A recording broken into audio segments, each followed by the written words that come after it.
device and a leaking hose bib. What I have here is a vacuum breaker. It's important to use a vacuum breaker because you don't want water that's been sitting in a hose, you know, for a weekend or so. Someone goes and lifts the hose, if the water line was still open or something like that, you don't want the dirty water to go back into your drinking supply water. So this is a vacuum breaker.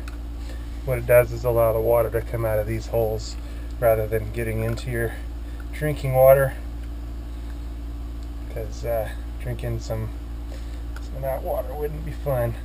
Anyway, this has a little tamper-proof screw that once you get it installed, you can break it off. Now, I'm going to prep this one by putting that on there, but I'm not going to break it off until it's installed, because I don't, just in case something doesn't go right.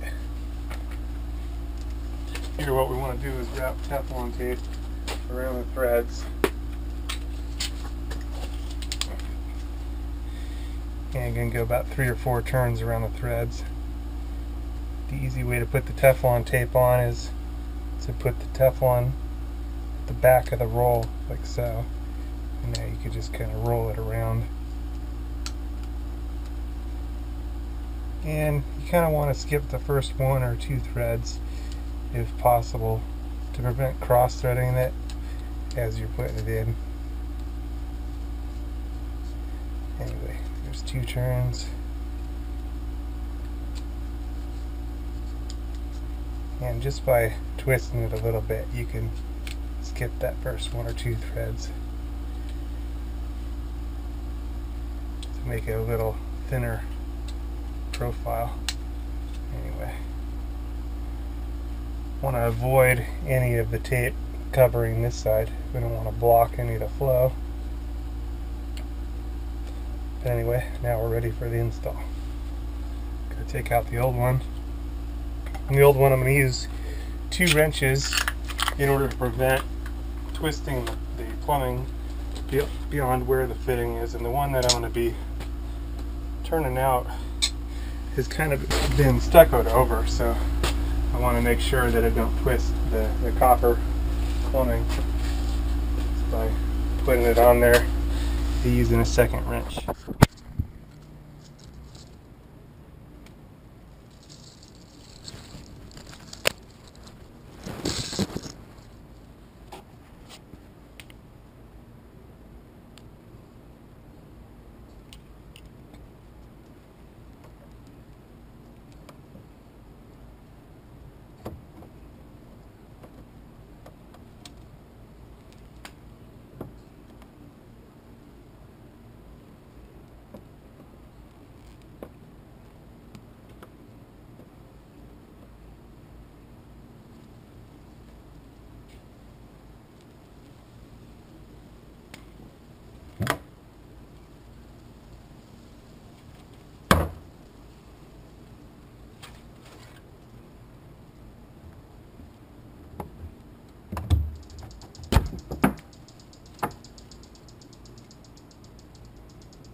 So these come in different sizes.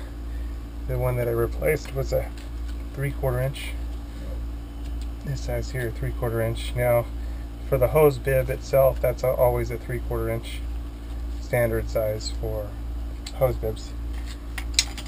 Here's a little 1/2 inch one, so it's 1/2 inch on this side, and of course this side is 3/4 inch, so the vacuum breakers will always fit these. And sometimes you can actually just change the bib washer inside here. I'll show you that here on the new one. The old one is so corroded there, probably won't be able to get that cap off. Maybe if I used a couple wrenches and all that, but I'll just show you here the new one. I can take this part off. Anyway, you can do that and untwist it here, and that'll give us access to the bib washer. So you'd shut off the water supply and then untwist it here, and there's the bib washer, and you can just place it. This one just pops on. You're going to take that out, put your new one on. So anyway, you just change the little washer there. A lot of times it's just easier to replace the whole thing, then you know it's a done deal.